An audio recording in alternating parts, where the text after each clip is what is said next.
तो सर मैं वापस बिनांग I invite you please come. Good morning everyone. Okay, so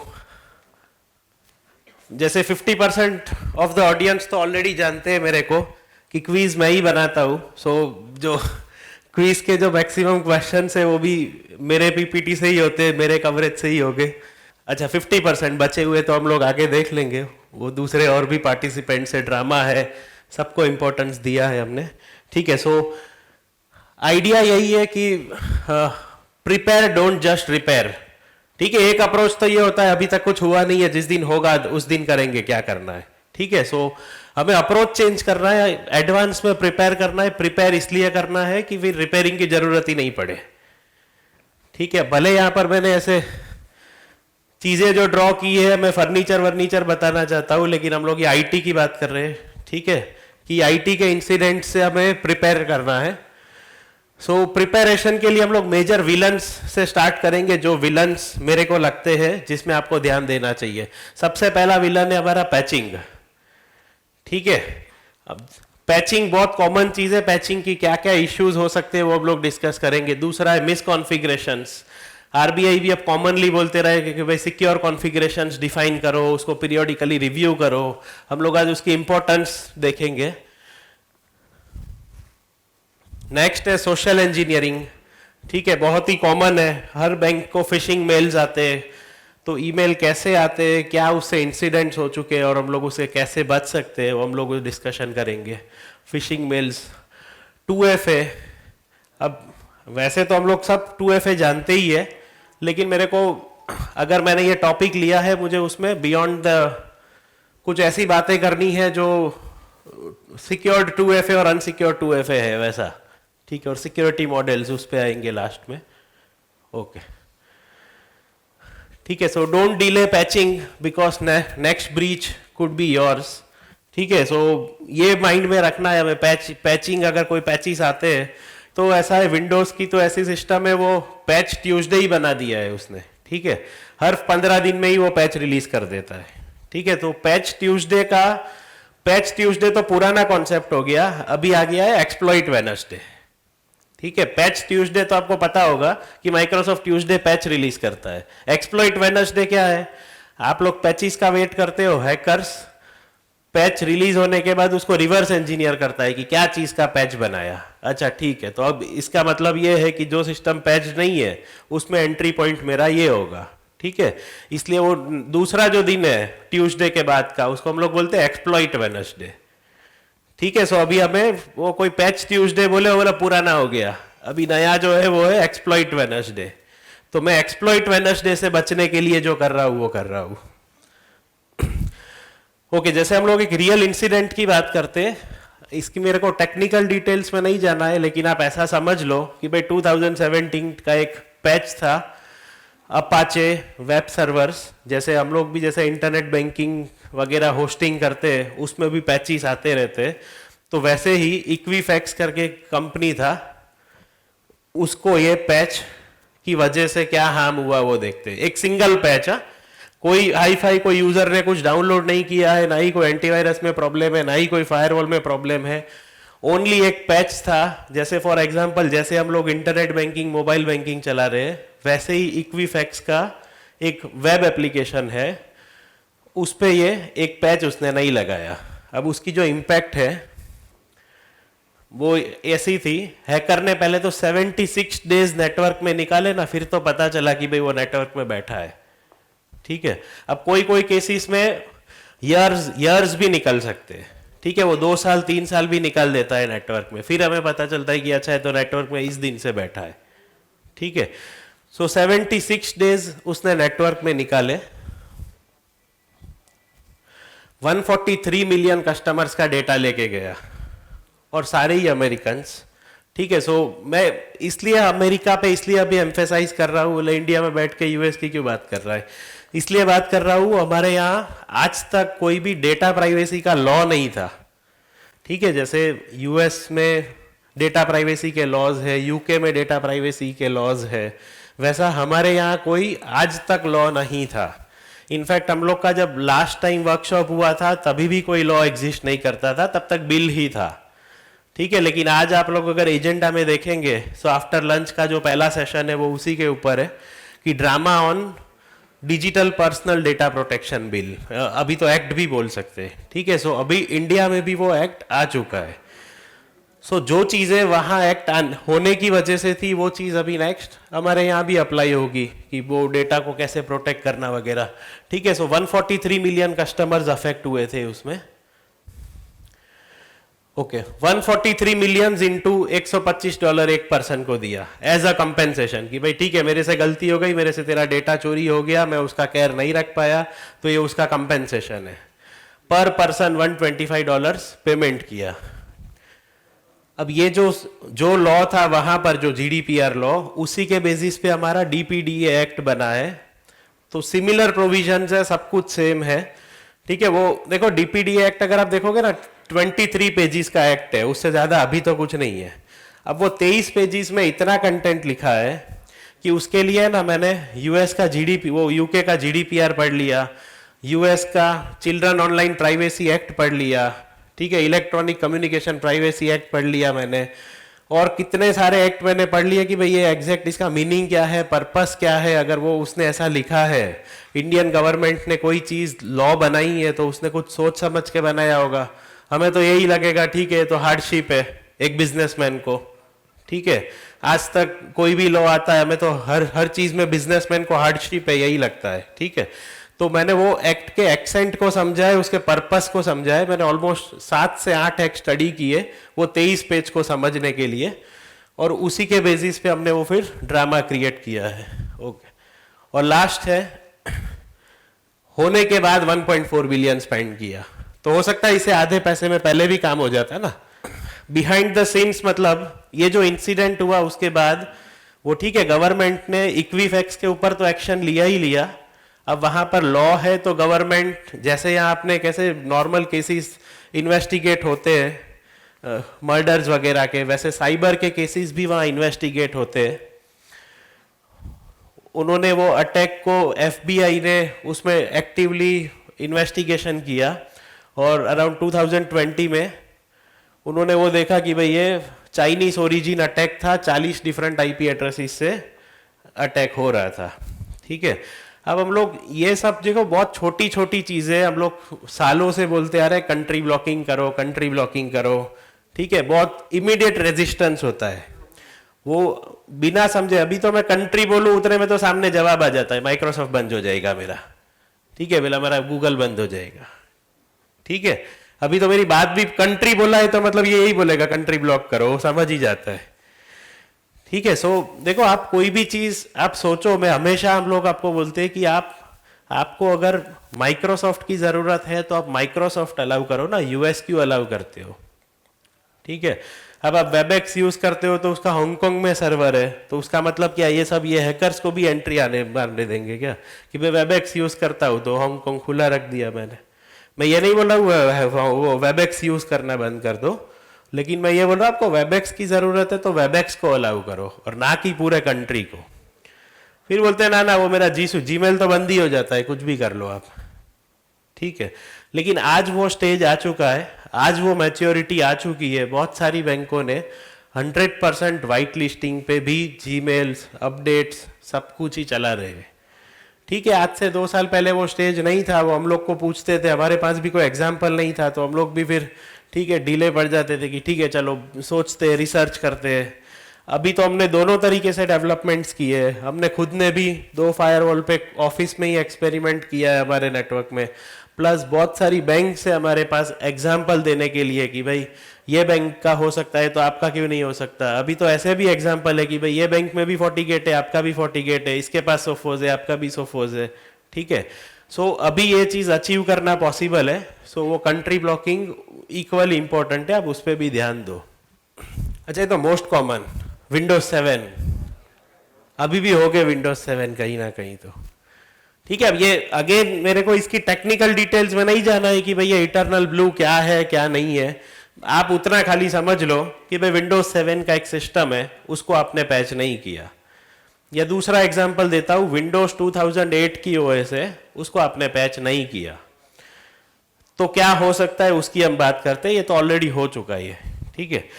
अच्छा, अब ये तो पुरानी बात है, इसके सिवा क्या आगे की बात करते हैं। अब तो विंडोज 2012 के भी माइक्रोसॉफ्ट ने एंड ऑफ सपोर्ट अनाउंस कर दिया। ठीक है, एंड ऑफ, देखो माइक्रोसॉफ्ट का देखो दो, मतलब माइक्रोसॉफ्ट क्या कोई भी OEM दो डेट्स अनाउंस करता है, एक तो एंड ऑफ लाइफ और एंड ऑफ सपोर्ट। आपको किससे फर्क पड़ना चाहिए पहले तो वो बताओ, एंड ऑफ लाइफ होने से आपको कुछ फर्क पड़ेगा, एंड ऑफ सपोर्ट होने से?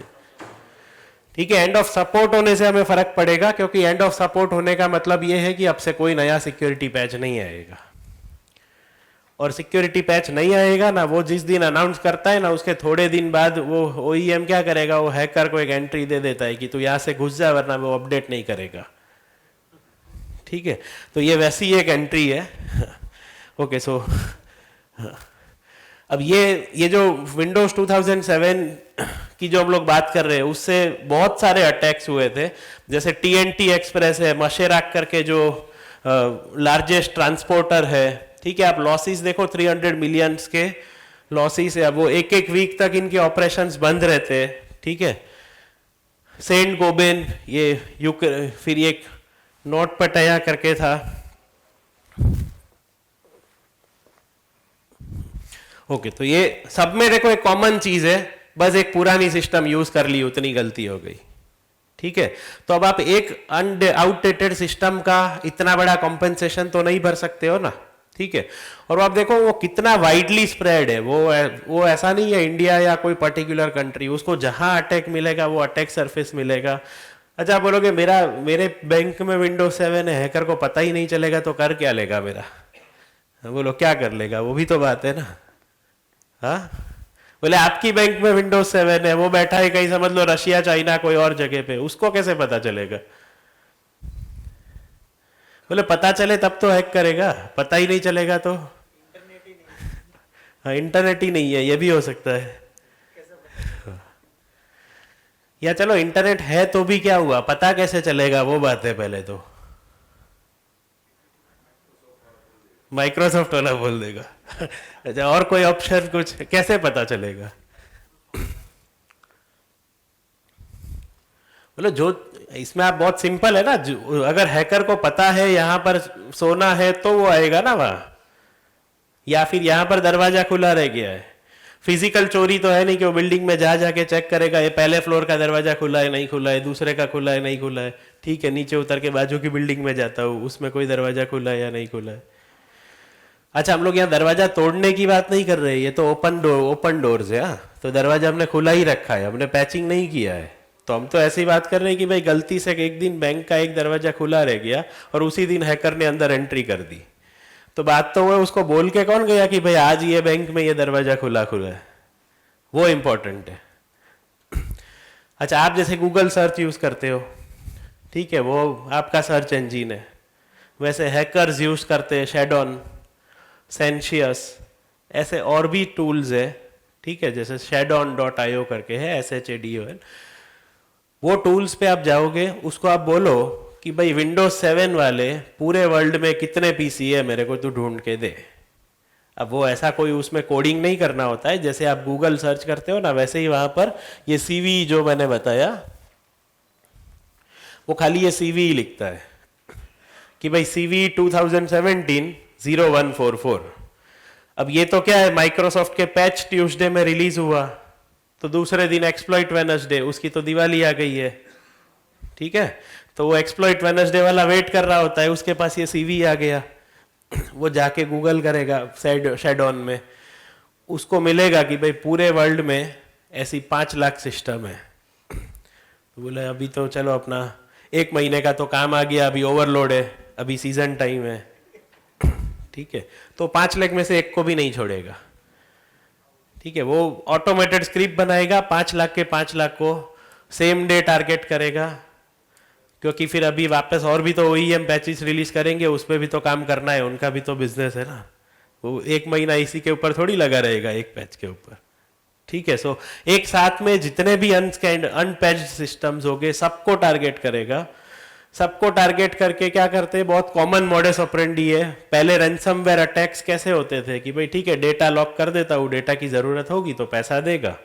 ठीक है, वो रैंसम मतलब फिरौती मांगना, वो वेयर जो वर्ड है वो सॉफ्टवेयर से आया है, सॉफ्टवेयर में से, ठीक है। तो रैंसम वेयर ऐसे बनाया था। फिर क्या हुआ, लोगों ने बैकअप लेना चालू कर दिया। बोले ठीक है तूने लॉक कर दिया, कोई बात नहीं, मैं फॉर्मेट करके वापस चालू कर देता हूँ सिस्टम, ठीक है। तो रैंसम देना बंद हो गया। तो हैकर्स को भी एडवांस होना पड़ेगा। बोले ऐसा इतना मेहनत किया मैंने, वो फॉर्मेट मार के वापस चालू कर दिया, मेरे को क्या फ़ायदा हुआ। तो अब उसने चालू किया कि भाई ठीक है मैं डेटा लॉक तो कर रहा हूँ, लेकिन साथ में डेटा चोरी कर रहा हूँ। तो अगर आप रैंसम नहीं दोगे ना तो मैं डेटा पब्लिश कर दूंगा। बोले ठीक है आप फॉर्मेट से रिस्टोर तो कर ही लोगे, लेकिन अगर डेटा बचाना है तो आप पैसे देना, अगर आपको डेटा की इंपॉर्टेंस नहीं है तो मत देना। फिर मान लो वो पैसा नहीं देता है, तब क्या करता है, हॉल ऑफ शेम करके उनके डार्क वेब पे पेजेस बनाए हुए होते हैं, उस पर पब्लिश करता है कि भाई XYZ कंपनी को उसके कस्टमर के डेटा की ज़रा भी इंपॉर्टेंस नहीं है, इसलिए उन्होंने पैसा नहीं दिया मेरे को और मैंने सारा डेटा यहाँ पब्लिश कर दिया है, अब फ्री में डाउनलोड कर लो, ठीक है। अब वहाँ पर अलग अलग चीज़ों के डेटा हो सकते हैं, जैसे फॉर एग्जांपल मोबाइल नंबर्स मिले, ईमेल्स मिले, ठीक है। तो उस पर फिशिंग अटैक्स करना स्टार्ट कर देगा, ठीक है। जैसे बहुत कॉमन से केस है, लास्ट शायद 3 साल से अटैक्स हो रहे हैं, आज भी हो रहे। कोविड के टाइम पे सब वर्क फ्रॉम होम वगैरह करवा रहे थे, तब इंडिया बुल्स के ऊपर रैंसमवेयर अटैक हुआ था। उसके सारे कस्टमर्स की complete details, loan account number, उसका EMI amount, mobile number, A to Z, अब जो डिटेल, पान नंबर, आधार नंबर, सब कुछ ही है। उतना इनफ डिटेल है कि भाई वो हैकर को कॉल करके कन्विंस कर पाए, मतलब वो क्लाइंट को कॉल करके कन्विंस कर पाए हैकर कि भाई हाँ मैं इंडिया बुल से ही बात कर रहा हूँ, ठीक है। सो वो डिटेल्स का फिर वैसे मिसयूज करता है, उसको तो कैसे भी करके पैसा बनाना है, ठीक है। तो डायरेक्ट हैकर नहीं देगा तो कोई बात नहीं, फिर फिशिंग करके वो पैसा लेना स्टार्ट करेगा, ठीक है। सो ये बस मेरे को एक पैचिंग की इंपॉर्टेंस बतानी थी। और रही बात आपका PC ढूंढने की या सर्वर ढूंढने की, तो वो बहुत इजी है। वो जो हम लोग स्कैनर्स की बात कर रहे हैं वो स्कैनर्स पे अवेलेबल है। लेकिन एक और चीज़, मैंने तो बीच में फायरवॉल लगाया है, तो मेरा तो फायरवॉल आएगा, अंदर 100 PC है, वो स्कैनर को थोड़ी पता चलेगा। बोले आपको डाउट तभी आ जाना चाहिए था, मैंने बोल दिया स्कैनर, ऐसा थोड़ी होता है। हमारा तो बीच में फायरवॉल है ना, अंदर 100 PC है, वो देखो वो स्कैनर स्कैन करेगा तो क्या करेगा, पब्लिक IP को स्कैन करेगा ना। लेकिन वो पब्लिक IP पे तो मेरा फायरवॉल है, अब मैं उसके अंदर कोई सिस्टम है, उसको मैंने एंटीवायरस नहीं डाला है, ठीक है। वो फायरवॉल के अंदर 100 PC है, अब 2 में भूल गया एंटीवायरस डालना, ठीक है। या फिर लाइसेंस लेना बाकी है, कोई बात नहीं, वो तो नेक्स्ट अपग्रेड में लेंगे, अभी पूरे हो गए। इस बार PC ले लिया, नेक्स्ट टाइम एंटीवायरस का लाइसेंस ले लेंगे, ठीक है। तो अब वो कैसे पकड़ेगा, वो बात है। अच्छा है, वो पता चलेगा हैकर को या नहीं पता चलेगा?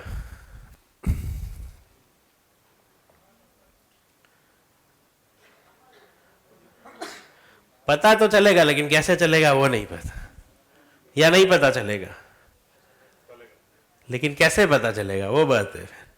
बोले आपके बीच में फिर फायरवॉल का काम ही क्या है, ठीक है। अगर वो कहीं और बैठा है, वो पूरा इंटरनेट स्कैन करता है, फायरवॉल में कोई प्रॉब्लम है, ठीक है, समझ में आता है। अब फायरवॉल के पीछे आपने 100 PC लगाया, उसमें से 2 PC को 2 में एंटीवायरस नहीं डाला है, या एक में कोई माइक्रोसॉफ्ट का अपडेट नहीं किया है। बोले हम तो यहाँ पैच मैनेजर के इतना पैसा भरते हैं तो भी शायद 2 पैच छूट जाते हैं, हैकर को कैसे पता चल जाएगा बाहर बैठे बैठे? हमारे पास तो फुल एक्सेस हो गया, हमें नहीं पता चल रहा है। तो है कोई स्कोप पता चलने का? अगर पता ही नहीं चले, देखो इसमें क्या है, वो हम लोग बोलते हैं सिक्योरिटी स्टार्ट्स बाय विजिबिलिटी, ऐसा बोलते हैं हम लोग। इसलिए अब सबसे पहले हम लोग आके क्या बोलते हैं, इन्वेंट्री दो पहले, तो फिर बात करते हैं, ठीक। इन्वेंट्री का पर्पस क्या है कि विजिबिलिटी। अब आपके पास वो विजिबिलिटी नहीं है कि भाई मेरे पास एसेट क्या है, मेरे को बचाना किसको है, तो हम बचाएंगे कैसे, ठीक है। मोस्ट इंपॉर्टेंट बात है, आपके पास पहले तो इन्वेंट्री कवरेज होना चाहिए कि भाई मेरे को ये 100 चीजों को प्रोटेक्ट करना है। तो अब कि भाई मेरा ये एक फायरवॉल है, मेरे पास ये CCTV है, मेरे पास इतने PC है, ठीक है। तो वो हैकर को भी तो इन्वेंट्री बनानी पड़ेगी ना पहले कि कौन है मेरे टारगेट। तो उसमें आपको सिस्टम को उसको आइडेंटिफाई करना है। तो फायरवॉल के पीछे होता है तो नहीं पता चलेगा, लेकिन हम क्या करते हैं, पोर्ट फॉरवर्डिंग करते हैं, ठीक है। अब जैसे फॉर एग्जांपल मान लो कि आपको बैंक में वेबसाइट इन हाउस होस्ट कर दी है। अब बैंक में वेबसाइट इन हाउस होस्ट कर दी है तो फायरवॉल में वो क्या रूल बनाता है कि भाई मेरे पब्लिक आईपी पे जो भी आएगा ना उसको ये सर्वर पे भेज देना। ठीक है, वो हो गया पोर्ट फॉरवर्डिंग। देसी भाषा में ऐसा ही है कि भाई वो ये पब्लिक आईपी पे आएगा तो अंदर तो 100 पीसी है, कैसे पता चले कहाँ भेजना है, तो ये पीसी पे भेज देना। तो जब वो हैकर भी स्कैनिंग करने आता है ना आपकी फायरवॉल पे, तो आप उसको बोलते हो ये पीसी पे चले जा, वो पीसी पे दरवाजा खुला है। ठीक है, तो वो हमने एंट्री दी उसको। दूसरा यूज केस ऐसा हो सकता है जैसे इंटरनेट बैंकिंग है आपका, तो इंटरनेट बैंकिंग में भी यही होगा ना, एक पी सर्वर अंदर है और बाहर से कोई कस्टमर है वो फायरवॉल पे आएगा, फायरवॉल से हम उसको बोलते हैं ये इंटरनेट बैंकिंग का सर्वर है तो इस पे चले जा। कस्टमर होगा तो खुद का पैसा लेके जाएगा, हैकर होगा तो दूसरे का लेके चला जाएगा, रास्ता तो सेम ही है दोनों के लिए। ठीक है, इसलिए पैचिस पब्लिक एसेट्स का हाईएस्ट प्रायोरिटी। अब बात आती है कि वैसी एसेट्स, चलो भाई मैंने तो पोर्ट फॉरवर्डिंग किया ही नहीं, मेरे पास तो इंटरनेट बैंकिंग ही नहीं है, मेरी तो वेबसाइट भी थर्ड पार्टी होस्टेड है, तो मैं फिर पैच नहीं करता हूं। बराबर ना? अब क्या जरूरत है, हैकर को पता ही नहीं चलेगा तो क्या। बोले ये तो हर तरीके से फंसा रहा है अवधि में। ओके, वो आप इसलिए करते हो, डिफेंस इन डेप्थ बोलते हैं। ठीक है, आपको बैंक में आने के लिए कितने दरवाजे क्रॉस करने पड़े? मिनिमम 3 दरवाजे से आप पास हुए होगे। बीच में जितने भी बैंक के एम्प्लॉयज होगे उसने देखा होगा, ठीक है ऑथोराइज्ड आदमी, आज तो फिर भी ठीक है, कल आओगे तो और कहाँ जा रहे हो, किसका काम है, हाँ यहाँ ले जाओ वहां ले जाओ। ठीक है, तो वो क्या डिफेंस इन डेप्थ कि भाई भले नीचे आपको वॉचमैन ने अलाउ कर दिया, उसका मतलब ये नहीं है कि वो पूरी बिल्डिंग में कहीं भी चला जाएगा। तो वो हम खाली फायरवॉल के ऊपर नहीं बैठे हैं कि भाई जब सब कुछ ही जो भी करेगा सब कुछ ही फायरवॉल ही करेगा, फायरवॉल के आगे कुछ नहीं है। देखो हमारा जो वॉर गेम्स है ना, वो ट्रेडिशनली इंस्पायर्ड वॉर गेम्स ही है। पहले क्या होता था, वो राजा ने उसका किला बनाया, ठीक है, अब वो किले में उसने बड़ी बड़ी दीवार खड़ी कर दी, उसको क्या बचाना है, उसको उसकी टेरिटरी बचानी है। हमें क्या बचाना है, हमारी भी टेरिटरी है, साइबर टेरिटरी है, उसकी फिजिकल टेरिटरी थी। ठीक है, उसने बड़ी बड़ी दीवारें बना दी, हमने भी फायरवॉल लगा दिया, इसलिए उसको दीवार बोलते हैं, फायरवॉल। ठीक है, वही है, वो फर्क कुछ नहीं है, उसकी भी एक टेरिटरी थी, हमारी भी एक टेरिटरी है। तो क्या वो राजा की अगर वो कोई दीवार क्रॉस करके अंदर आ गया कोई, तो आगे और कोई प्रोटेक्शन नहीं था, दूसरे आगे और भी दरवाजे थे ना। ठीक है, तो हमें फिर वो सोचना है कि मान लो अगर फायरवॉल से अंदर आ जाता है उस दिन क्या, वो सोच के हमें दूसरे पीसी पैच करने हैं। तो ये मत बोलना कि भाई ठीक है वेबसाइट नहीं है, इंटरनेट बैंकिंग नहीं है, मोबाइल बैंकिंग नहीं है, हमें कोई रिस्क नहीं है। अच्छा, कोई कोई तो बोलते हैं मेरा तो जीरो इंटरनेट सिस्टम है, मेरे को तो क्या अंदर ही कैसे आएगा, बोले रास्ता ही नहीं है, ऐसा हो गया ना, ये तो जीरो इंटरनेट मतलब रास्ता ही नहीं है आने का। जीरो इंटरनेट का मतलब तो यही होगा ना, बाहर वाले को एंट्री नहीं है। ठीक है, तो जो जीरो इंटरनेट है ना, वो तो सबसे बड़ा मीथ है, मतलब वो आपकी गलत फहमी है। ठीक है, वो अगर आपको अभी भी लगता है कि भाई मेरा सिस्टम ये जीरो इंटरनेट है, तो आप मेरे को बताना, मैं आपको उसका रास्ता बता दूंगा कि ऐसे करके इसमें पहुंच जाओ। अब उसमें बहुत सारे तरीके हैं, जैसे आपने समझ लो एक पीसी को जीरो इंटरनेट बना दिया, लेकिन फिर $C से शेयरिंग करके उसमें घुस जाते हैं। ठीक है, और वो जो $C से शेयरिंग करके घुसते हैं वो पीसी होता है इंटरनेट वाला, तो फिर वो कैसे जीरो इंटरनेट हो गया। ठीक है, वो ऐसे, जैसे मैं आपको एक एग्जांपल देता हूँ, जैसे एक बैंक में क्या हुआ था कि आईटी वाले ही जनरली क्या एक्सपेरिमेंट करने में मानते हैं, दूसरे यूजर तो क्या अब डर गए, वो जरूरत से ज्यादा कुछ खोलता ही नहीं है। वो जरूरत तो वो भी वो फोन करता है ना आरबीआई की, आज 4 बजे तक भेजना, तो ही खोलेगा, बाकी बोलेगा ये भी हैकर ही होगा। अब क्या है, जेन्यून में ईमेल कम आते हैं, फेक ज्यादा आते हैं, तो बोले फोन करे उसी का खोलो, बाकी ज्यादा खोल के करना क्या है। तो वो आईटी वाले को क्या एक्सपेरिमेंट की आदत होती है। तो वो 9:30 बजे तक हम लोग बैठे थे, साथ में ही था मैं भी बैंक में, वो उसका काम कर रहा था, हम लोग ऑडिट वगैरह करके, फिर मैं वहां से निकला सूरत आने, उतने में उसने कोई एक ईमेल डाउनलोड किया होगा। अब वो ईमेल नहीं खुला, वो मेरे सामने ही कुछ अटैचमेंट ट्राई कर रहा था, बोले इंश्योरेंस का कुछ फाइल आया है, ओपन नहीं हो रहा है, तो मैं उसको पेन ड्राइव में दे के आता हूँ। तो मैंने ठीक है, अब मैंने इतना दिमाग भी नहीं लगाया, मैंने ठीक है इंश्योरेंस की फाइल है, होगा कुछ काम कर रहे होगे अंदर अंदर। उसने फाइल डाउनलोड करी, वो इंश्योरेंस वाले को दे के आया पेन ड्राइव में। दूसरे दिन सुबह फ़ोन आया, बोले सर हमारे यहाँ एक इंसिडेंट हो गया, आप आ सकते हो? तो मैंने बोला क्या हो गया भाई, मेरे पीसी से कुछ आ गया क्या? बोला मैं ही तो आया था कल, और कौन आया तेरे यहाँ? बोले नहीं, वो क्या हुआ वो तो पता नहीं है, मतलब वो उसका बोलने का मतलब ये था कि भाई हुआ तो जो भी हुआ है आपके लैपटॉप से ही है, उतना मैं श्योर हूँ। उसकी जो बोलने की आवाज़ थी मेरे से, वो बदल गई थी रातों रात। तो मैं बोला ठीक है, ये मतलब मैं ही चोर हूँ, मैंने ही डाला है अंदर वायरस। अभी तक तो यही था, जब तक मैं वहाँ जाके कुछ आगे चेक नहीं करता हूँ। तो हम लोग वापस गए वहाँ पर, हमने फिर पूरा दिन निकाला इन्वेस्टिगेट करने में कि भाई हुआ क्या। अब वो उनको पता वैसे चला, वो डेटाबेस एक्सेस करते थे पहले तो बैंक में। अब वो डेटाबेस में एक अच्छा फीचर आता है कि मोबाइल नंबर आपको आगे से बदल के मेकर चेकर की मेहनत नहीं करनी हो, तो सीधा डेटाबेस में ही एंट्री मार दो ना पीछे से, ठीक है, तो जल्दी हो जाता है, स्पीड में काम होता है। एफिशिएंसी का जमाना है ना, ऑपरेशनल एफिशिएंसी, ठीक है। सो वो हैकर के पास वो यूजर के पीसी का एक्सेस आ गया था। वो ऐसे आया था, उसने एक फाइल डाउनलोड की थी, वो इंश्योरेंस वाले के नाम का एक अटैचमेंट आया था, फेक अटैचमेंट था। वो हैकर ने उसको भेजा, वो यूजर ने डाउनलोड किया जेन्युइन समझ के, ठीक है, अच्छा खासा सिक्योर्ड रेडिफ मेल यूज कर रहा था, उसको सिक्योर्ड लगता था वैसा वाला, ठीक है। सो वो अटैचमेंट डाउनलोड हो गया, वो क्लिक कर रहा है, बोले कुछ खुल ही नहीं रहा है, ठीक है। वो इंश्योरेंस वाले की भी यही कंप्लेन थी, बोले मैंने भी क्लिक तो किया, मेरे में भी नहीं खुल रहा है, ठीक है। तो भी ये फिर इंश्योरेंस वाला अलग डिपार्टमेंट में था, आईटी का डिपार्टमेंट अलग था, उसने इतनी मेहनत करी। वो क्या है, बैंक के तब वो ट्रांजिशन फेज में था, एक जी सूट का भी ईमेल था, तो वो रेडिफ पे से जब जी सूट पे ईमेल भेज रहा था ना, तो उसको कुछ रिस्पॉन्स आ रहा था कि भाई ब्लॉक ड्यू टू मालवेयर या जो भी है। वो तो वो उतना क्लियर मैसेज था कि भाई तेरा फाइल इन्फेक्टेड। पढ़ने की मेहनत कौन करे, उसको पेन ड्राइव में लेके देने गया, तो जीरो इंटरनेट वाले को भी मरवाया। अब बोलोगे यूएसबी ब्लॉक होगा, खुद ही तो आईटी वाला था, उसी ने तो अलाउ किया, मैं ही तेरे लिए पेन ड्राइव ला रहा हूं, ठीक है। सो देखो रास्ते बहुत सारे हैं, वो घुसने वाला कहीं से भी घुस जाता है, ठीक है, तो हम ही एंट्री पॉइंट देते हैं उसको। सो वो ईमेल से एंट्री पॉइंट था, फिर शाम तक उसको रियलाइज हो गया कि इसके ऊपर तो मैं फालतू का शक कर रहा था, फिर बोला चलो अब खाना खाने चलते, हो गया वो हो गया, सब सेटल हो गया।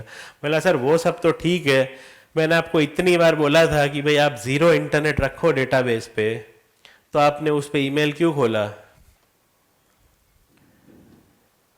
बराबर ना, इंटरनेट डेटाबेस आप समझ लो एक्सेस करते भी हो, पहले तो मैं बोलता हूं कि आप डेटाबेस एक्सेस करते हो तो आपके पास राइट की परमिशन नहीं होनी चाहिए। अगर राइट की परमिशन है तो इसका मतलब क्या हो गया, पूरे बैंक की चाबी चेयरमैन के पास नहीं है, वो आईटी वाले के पास है जो आपका डेटाबेस एक्सेस करता है, ठीक है ना। रियल चाबी किसके पास है अगर आप डेटाबेस का राइट एक्सेस देते हो?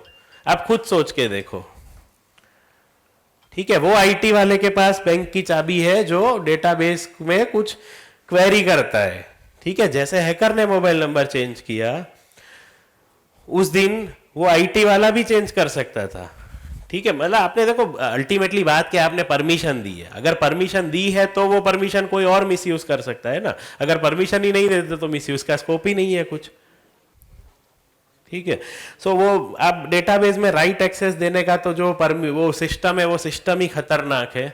अभी इनफैक्ट एडवाइजरी 7 भी आया है जो आगे के सेशन में हम लोग डिस्कस करने वाले, उसमें भी अगेन यही प्रॉब्लम है और ये कॉमन प्रॉब्लम रह चुका है। इनफैक्ट इसमें ऐसे भी इंसिडेंट हो गए, बोले कोई कोई तो बोलता है मेरे बैंक में बैलेंस ही नहीं होगा, बोले जैसे मेरे आरबीआई के खाते में या फॉर एग्जांपल मेरी मेंबर बैंक है जीएससी या एचडीएफसी या कोई भी वही, उसमें बैलेंस ही नहीं होगा तो हैकर क्या ट्रांसफर करेगा, ठीक है। ये भी तो बात आएगी ना, चलो भाई मेरा तो आज जीएससी में बैलेंस ही 10 लाख रुपए पड़ा है, तो 10 लाख से ज्यादा हैकर क्या ले जाएगा मेरा? उसने डेटाबेस में 1 करोड़ करके 1 करोड़ रुपया निकाल लिया, फिर शाम को जीएससी वाले ने स्टेटमेंट भेजा कि भाई 1 करोड़ चुका, बोले भाई मेरे पास तो खाता है बैलेंस ही 10 लाख है, तूने 1 करोड़ कैसे दे दिया? बोले आपके सीबीएस ने तो पास किया, तो फिर चेक करोगे तो पता चला अच्छा चाहिए तो सीबीएस ने तो डेटाबेस के भरोसे पास किया, डेटाबेस में तो 1 करोड़ बैलेंस है, ये तो बिटकॉइन जैसा हो गया, है ही नहीं, वो ट्रांसफर हो गया, ठीक है। वो शाम तक नहीं था, 7 बजे सेटलमेंट आएगा तो भरने आ जाएगा, ठीक है। सो डेटाबेस का एक्सेस देना मतलब वो रजनीकांत से भी ज्यादा पावर देने वाली बात है। ठीक है, तो ऐसा पावर मत दो किसी को।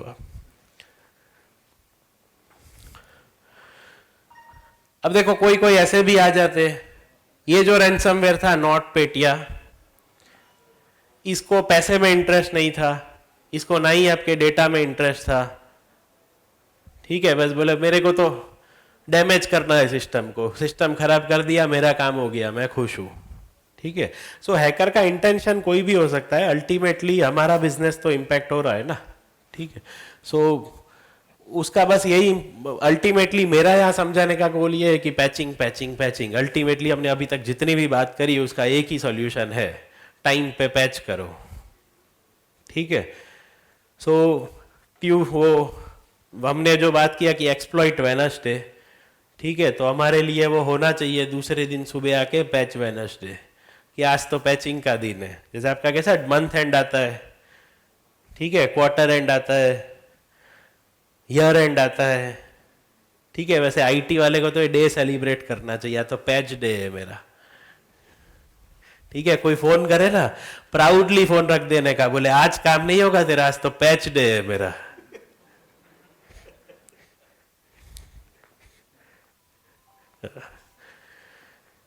ठीक है, सो कुछ डिस्कशंस करते हैं हमने। चलो, आप फायरवॉल को कैसे पैच करते हो, फायरवॉल के पैचिंग को कैसे ट्रैक करते हो कि अप टू डेट ही है, कोई प्रॉब्लम नहीं है।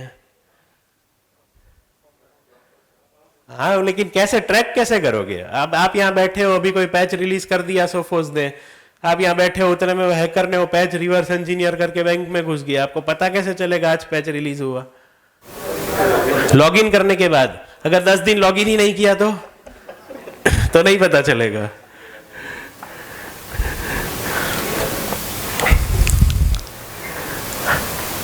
बोले आज तक पूछा नहीं किसी ने ये बात, तो इसलिए अब सोच रहे कि कैसे पैच करना चाहिए। अच्छा, पूछने का पर्पस यही है कि कैसे करना चाहिए। ठीक है, आप अभी तो चलो बोल रहे हो लॉगिन पे देख लेते।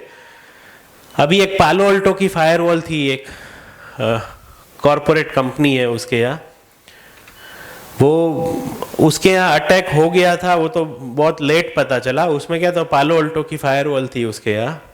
फिर उसके जो सप्लायर्स है, उसने उसको कंप्लेन करना स्टार्ट किया कि भाई हमारा एंटीवायरस तो बोल रहा है तेरा आईपी ब्लैकलिस्टेड है, तेरा पोर्टल ही यहाँ ओपन नहीं होता हमारे यहाँ। ठीक है, उसके बहुत सारे पोर्टल्स थे जो इन हाउस होस्टेड थे, तो उसका पब्लिक आईपी ब्लैकलिस्टेड हो गया था। उसने और रिसर्च किया कि भाई मेरा पब्लिक आईपी क्यों ब्लैकलिस्ट हो गया, तो उसको पता चला कि भाई उसके पब्लिक आईपी से पूरे वर्ल्ड में अलग अलग जगह अटैक हुए। ठीक है, कहीं पे डीडोस अटैक किया, कहीं पे एसएसएच ब्रूट फोर्स किया। बोले मेरे पब्लिक आईपी से अटैक हो गया, मेरे को ही पता नहीं है। वो दूसरे आके बोल रहे मेरा पब्लिक आईपी ब्लैकलिस्ट हो गया, तब तो मेरे को पता चल रहा है कि अच्छा कुछ तो हुआ है। फिर उसने पालो अल्टो में कंप्लेन रेज की कि भाई ये क्या हो गया, ये आईपी ब्लैकलिस्ट दिखा रहा है, ये मेरी फायरवॉल से कौन अटैक कर रहा है। तो पहले तो हमें तो इमीडिएटली तो यही लगेगा ना, बैंक में इंटरनल कोई सिस्टम कॉम्प्रोमाइज होगी, यहाँ से अटैक हो रहा होगा। फिर पता चला लास्ट सितंबर, मतलब सितंबर 2022 में ही पालो अल्टो ने एक नया फर्मवेयर रिलीज किया था, क्योंकि पुराने में वो डीओएस अटैक का इश्यू था। वो ऑर्गेनाइजेशन ने फिक्स किया लास्ट वीक। ठीक है, तो मतलब लास्ट सितंबर से लास्ट वीक, मतलब ऑलमोस्ट समझ लो ना 1 साल तक हैकर ने सब जगह अटैक किया। मतलब वो उसने फायरवॉल को क्या किया, एज अ बॉट यूज किया। बॉटनेट्स बोलते हैं उसको, कि एज अ बॉट, मतलब कि वो उसको खुद का कुछ नहीं करना है, वो तो खुद तो कंट्रोलर है। ठीक है, वो पूरे वर्ल्ड में अलग अलग सिस्टम्स हैक करता है, वो सिस्टम को यूज करके किसी और को हैक करता है। ठीक है, तो सिस्टम भी खुद के नहीं है, वो सास मॉडल में चले गए हैकर, एएसपी मॉडल में चले गए। ठीक है, उसको रेंट नहीं भरना है, वो हैकिंग करना है खाली। तो एएसपी मॉडल में हैकिंग चालू हो गई है। तो उसने ऐसे पूरे वर्ल्ड में जितने भी पालो अल्टो थे, उसको सबको वो कंट्रोल कर रहा होगा।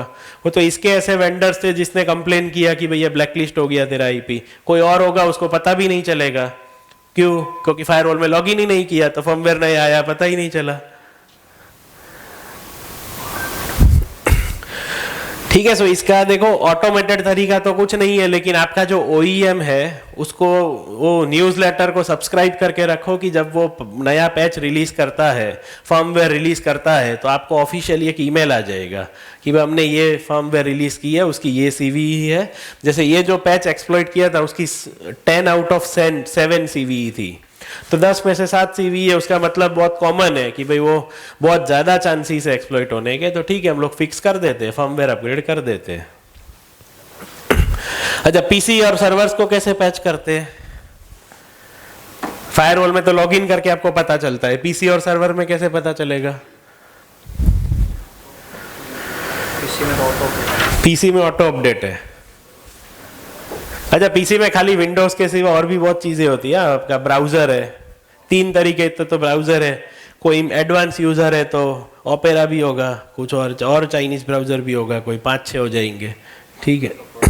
माइक्रोसॉफ्ट की बहुत सारी प्रोडक्ट्स है, पीडीएफ खोलने के लिए सब अपनी मर्जी का यूज करते हैं सब, कोई पीडीएफ रीडर यूज करेगा तो कोई वो फॉक्सिट पीडीएफ लेके आएगा, ठीक है, कोई टाइगर पीडीएफ लेके आएगा, कोई लायन पीडीएफ लेके आएगा, ठीक है, सबकी अपनी अपनी चॉइस है। तो कैसे ट्रैकिंग करेंगे सबके पैचेस को? पैच मैनेजमेंट टूल होगा तो ट्रैक कर सकते हो, या नहीं है तो फिर राम भरोसे होगा, तब देखा जाएगा। आज तक थोड़ी कुछ हुआ है जॉब हो जाएगा। देखो मैं आपको वापस से बोल रहा हूँ, विजिबिलिटी से सब कुछ होता है। हैकर को भी विजिबिलिटी चाहिए, आपको भी विजिबिलिटी चाहिए, आपको बचाने के लिए विजिबिलिटी चाहिए, उसको हैक करने के लिए विजिबिलिटी चाहिए। ठीक है, तो वो आपके पास पैचेस का 100% विजिबिलिटी होना चाहिए। मेरा ये सिस्टम में ये पैच बाकी है आपके पास, अभी भी आप डैशबोर्ड ओपन करके आप बता सकते हो कि भाई मेरे इतने सिस्टम से इतना % सिस्टम में ये पैच बाकी है, इसमें ये बाकी है, लेकिन इतना मेरे को पता है कि जो मिसिंग पैच है उसमें कोई भी उतना क्रिटिकल नहीं है कि भाई आज के आज कुछ हो जाएगा मेरे यहाँ। ठीक है, 10 में से सबको रेटिंग दी हुई होती है ना, तो वो अगर समझ लो 10 में से 2 रेटिंग वाला कोई पैच है तो ठीक है, यू कैन डीले हो, कोई बात नहीं, करेंगे बाद में, कि उसकी इतनी एक्सप्लॉइटेबिलिटी नहीं है। ठीक है, अब वो जो 10 की जो रेटिंग है, वो 10 की रेटिंग में सबसे बड़ा एक रोल होता है एक्सप्लॉइटेबिलिटी का, कि भाई वो ये दरवाजा खुला है वो तो ठीक है, लेकिन यहाँ से दरवाजा खुला होने के बाद भी उसके घुसने के चांसेस कितने हैं। ठीक है, कि उसमें टेक्निकल एक्सपर्टीज भी तो चाहिए ना। कोई पैच इतना सिंपल होता है, कुछ करना ही नहीं है, वो गिटहब पे जाएगा, वहीं पे एक स्क्रिप्ट मिलेगी, वो रन करेगा, सीधा एंट्री हो गया, तो इतना सिंपल होगा तो ज़्यादा हैकिंग के चांसेस है। कोई चीज़ें कॉम्प्लिकेटेड है, टेक्निकल है, तो हो सकता है बोले छोड़ो दूसरे का वेट करते हैं। ठीक है, इसमें दिमाग लगा, उससे अच्छा वापस से नया पैच ट्यूसडे आएगा, दूसरी वापस से नई दिवाली आएगी अपनी। अच्छा, लास्टली ऐसे तो केस होने ही है, बोले हमें तो सब कुछ पैच करना है लेकिन एप्लीकेशन डिपेंडेंसी है, ये ब्राउजर के ये वर्जन के ऊपर गया तो अपना CBS बंद। ऐसे केस में क्या करें?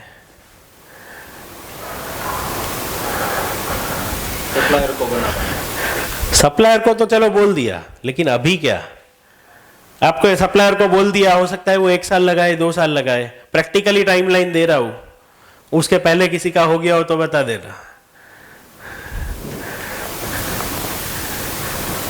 ऐसा नहीं है CBS, और भी बहुत सारी एप्लीकेशंस है, सब में डिपेंडेंसी हो सकती है। इनफैक्ट कोई रेगुलेटर्स की भी एप्लीकेशन है, हो सकता है कोई विंडोज 7 पे ही चले, 10 पे चले भी नहीं, सारी पॉसिबिलिटीज है। तो उस केस में क्या करेंगे?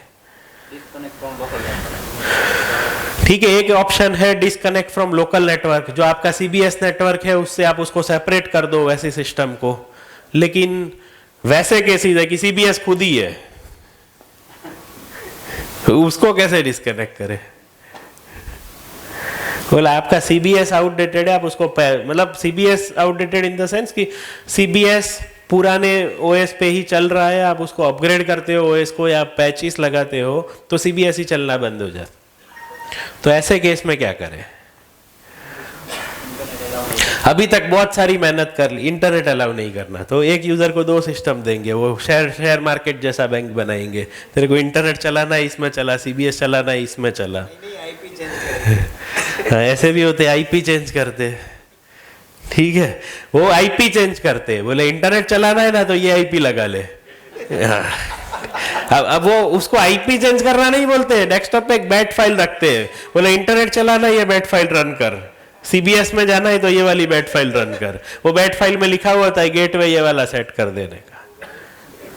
तो वो क्या करता है फिर वैसे केस में, वो पहले इंटरनेट चलाता है, वहां से मालवेयर लेके आता है, डाउनलोड कर लेता है, फिर वो सीबीएस में आता है, वो मालवेयर तो पीसी में ही पड़ा है, अब उसका काम चालू करता है। तो उसको तो जाने दो, हम तो वो बात कर रहे हैं कि भाई आपका ब्राउजर आउटडेटेड है, आप उसको अपडेट नहीं कर पा रहे हो। ऊपर के हमने सारे अप्रोच देख लिए, एक भी अप्रोच काम का नहीं है। पहले 3 अप्रोच की पैचिंग कर देंगे, ओईएम को सब्सक्राइब करके पैच ट्रैक कर लिया, कुछ काम नहीं करने वाला है, सिस्टम ही आउटडेटेड है। अब रास्ता क्या है वो बताओ। सीबीएस के बिना तो बैंक चलेगा नहीं, तो अब करे क्या? ये तो है ना, कॉमन प्रॉब्लम है आपके सबके साथ, ऑलमोस्ट एवरी बैंक, कोई भी साइज का बैंक है, सब में यही प्रॉब्लम है ही कि ब्राउजर इसके आगे नहीं जा सकता है, अपाचे का वर्जन इसके आगे नहीं जा सकता है, ओएस इसके आगे नहीं जा सकता है, या डेटाबेस है वो इसके आगे नहीं जा सकता है। ठीक है, हमें तो पैच करना है लेकिन आगे वाला रोक रहा है। अब ऐसे केस में इंसिडेंट हो गया तो क्या, या इंसिडेंट हो गया हो तो जाने दो, करना क्या है ऐसे में? हाँ ठीक है, आपने कॉम्पेटिबिलिटी का ऑप्शन ऑन कर दिया, पैच तो किया नहीं है, तो हम तो बात कर रहे हैं रिस्क की। आप बात कर रहे हो सीबीएस वाले के साइड से, मैं बात कर रहा हूँ बैंक वाले के साइड से। ठीक है, आप अपना रास्ता निकाल रहे हो। मैंने आपको बोला सर ये पैच कर दो, बोले सर जरूरत ही नहीं है, आप खाली एएमसी बढ़ा दो, अब भी कर देता हूँ कॉम्पिटेबिलिटी ऑन। वो कॉम्पिटेबिलिटी ऑन करने का भी तो एएमसी लगेगा ना। हाँ, तो क्या करे ऐसे केस में? ठीक है, ऐसे केस में देखो सारी मेहनत कर लो ना, उसके बाद जो बचता है ना, वहां आता है रिस्क एक्सेप्टेंस, कि अब जो है उसको एक्सेप्ट कर लो। एक्सेप्ट कौन करेगा वो बात है। अब बोलो कौन रिस्क एक्सेप्ट करेगा बैंक में? हाँ, बैंक में रिस्क कौन एक्सेप्ट करेगा वो पूछ रहा। आईटी वाला? हाँ, बोर्ड ऑफ डायरेक्टर्स। अच्छा, बोर्ड ऑफ डायरेक्टर्स को बताएगा कौन कि ऐसा रिस्क है? तो फिर CEO/CISO कर देते हैं, आपको सबको घर भेज देते हैं। CEO अगर पैचिंग देखेगा तो हाँ, कौन बताएगा बोर्ड ऑफ डायरेक्टर्स को कि ऐसा रिस्क है? आईटी वाले बताएंगे ना। तो आपने बताया है?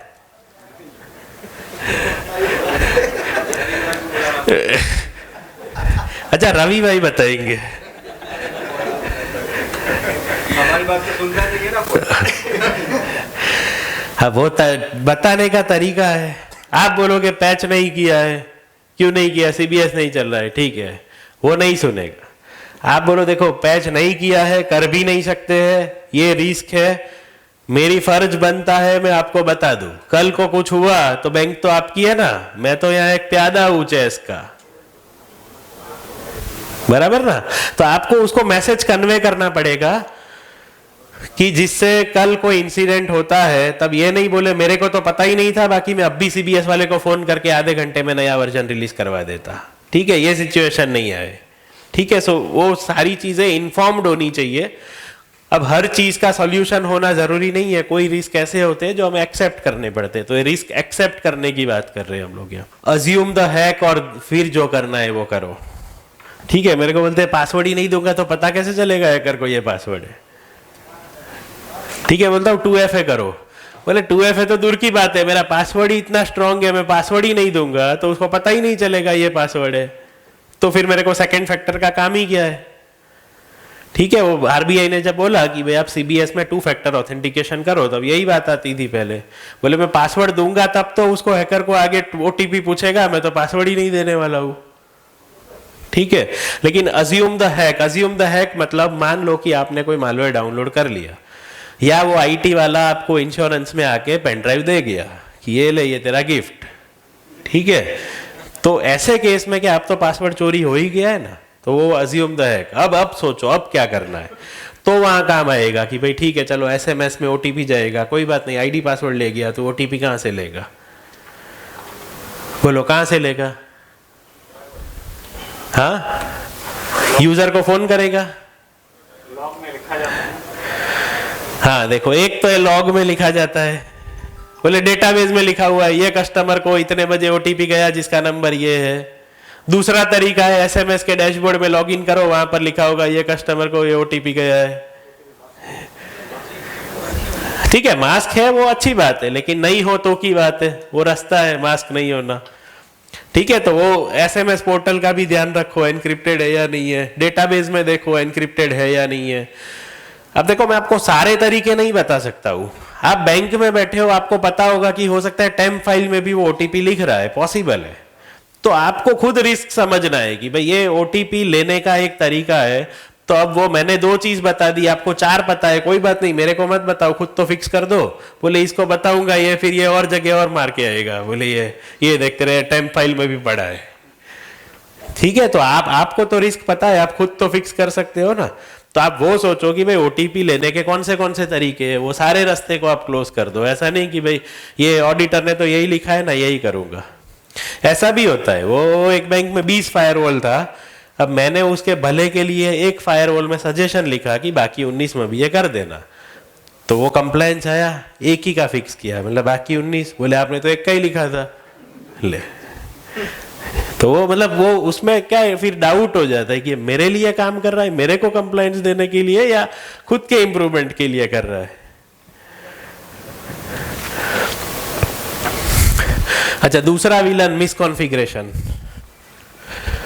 ओके, सो मिसकॉन्फ़िगरेशंस की बात करते हैं, आरबीआई बार बार बोलता रहता है सिक्योर कॉन्फ़िगरेशंस। सो ये एक अटैक हुआ था, अगेन यूएस बेस्ड है, मैंने आपको पहले ही बोल दिया, हमें अब जीडीपीआर की लाइन में जाना है, तो मेरे को ऐसी कंट्री के अटैक्स लेने थे जो रेगुलेटेड हो। ठीक है, सो इसमें क्या था, अमेजोन की फायरवॉल यूज करी उसने, कुछ कॉन्फ़िगरेशंस ऐसे थे जो उसने देखने रह गए या अवॉइड हो गए, उसके ध्यान से निकल गए। ठीक है, ये अवॉइड हो जाए, ध्यान से नहीं निकले, इसीलिए तो हम लोग सिक्योर कॉन्फ़िगरेशंस डिफाइन करते हैं। ठीक है, सिक्योर कॉन्फ़िगरेशन जैसे आप सीएस बेंचमार्किंग वगैरह हम लोग करवाते हैं कि भाई ये 100 चीजें आपको एडी में इंप्लीमेंट करना है, अब आप सामने टिक करो कितना कर दिया और कितना बाकी है। ठीक है, तो उससे क्या होगा कि कोई चीज मिस आउट नहीं हो जाती है। की फैक्ट्स, इसमें भी हैकर ने 150 दिन नेटवर्क में निकाले, फिर पता चला था 100 मिलियन नंबर ऑफ कस्टमर्स का डेटा लेके गया था।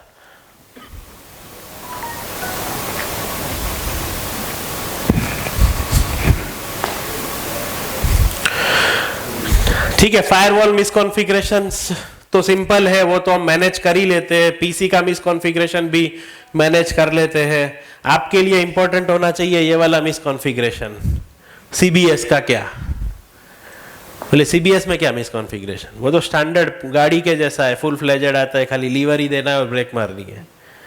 ठीक है, पैरामीटराइज्ड हो गया है सीबीएस, तो अब क्या रिस्क है वो तो आपको ज्यादा पता है, मैं तो खाली आपको एक आइडिया दे सकता हूँ कि सीबीएस के पैरामीटर्स भी देख लिया करो, उसमें से भी वो कि भाई क्या पैरामीटर होना चाहिए। अब वो पासवर्ड के तो ठीक है, और भी अंदर बहुत सारे पैरामीटर्स हो गए।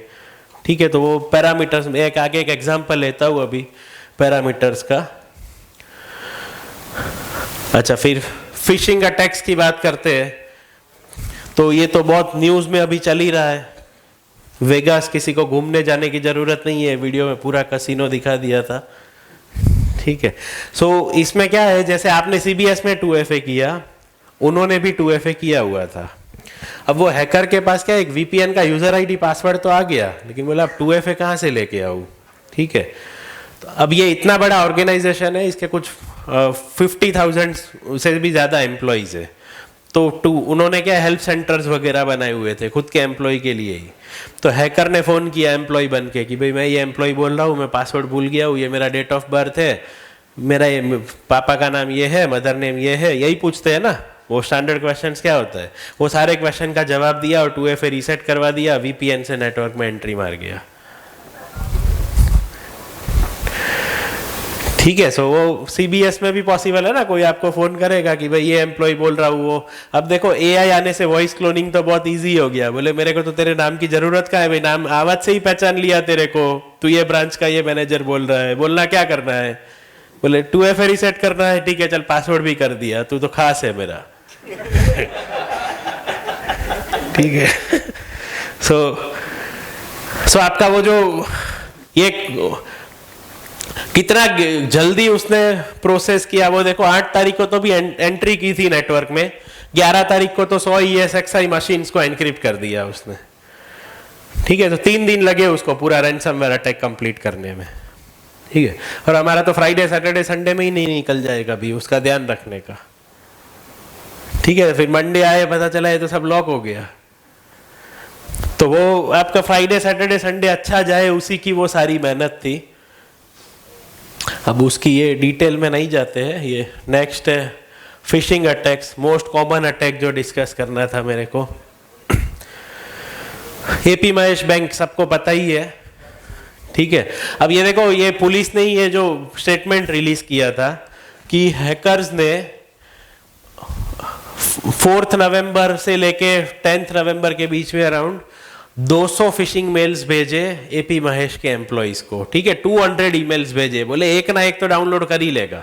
अब उसकी मेहनत देखो, उसको पता था कि ये डाउनलोड करेगा। ठीक है, या फिर ऐसा है वो मेहनत सब पे ही कर रहा है, सबको ही 200 300 भेजे होंगे, बस वो है कि उसमें एक मिल गया।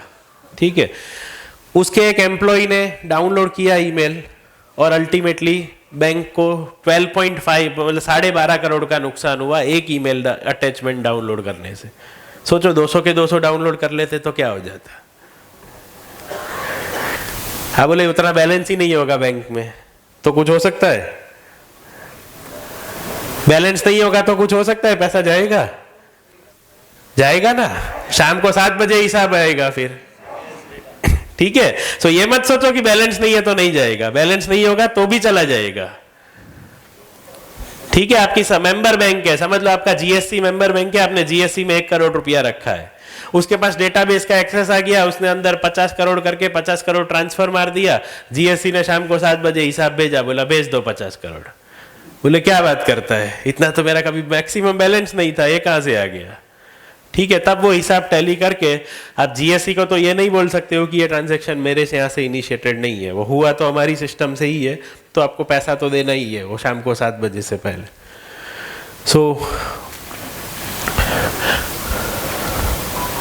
बस तो ये मैंने ऑलरेडी बात कर चुका है तो पहले कि passwords are weakest form. So password के सिवा हम लोग 2FA लगाते हैं और 2FA क्विकली इसको गो थ्रू कर लेते हैं। अब 2FA में भी क्या होता है, एक बैंक मेरे को बोलता है 2FA हो गया, बोला कैसे हुआ, बोले एक पासवर्ड दूसरा पिन हो गया ना, 2FA 2 चाहिए ना आपको।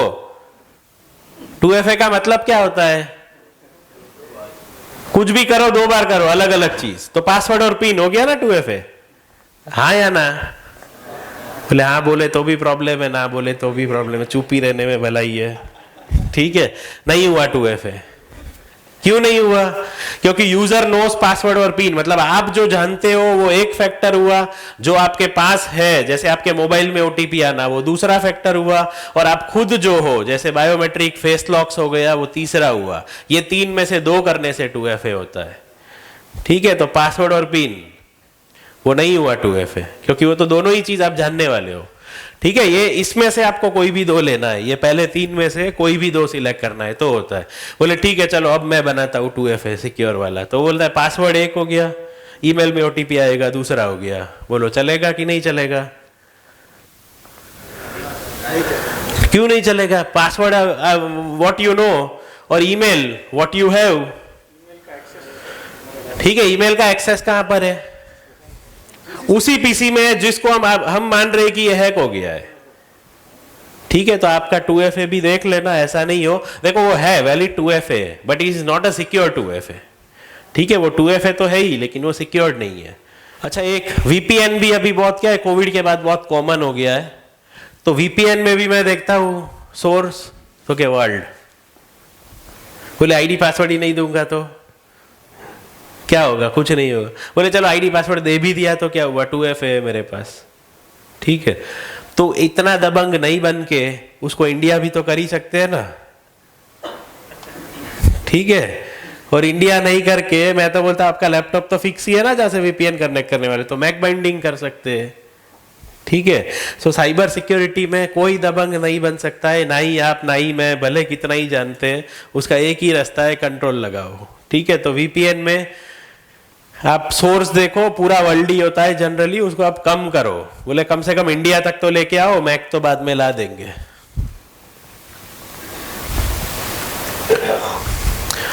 ओके, और लास्टली जो EXE यूज करने वाले हैं उसके लिए खास बात करना है before I and the session.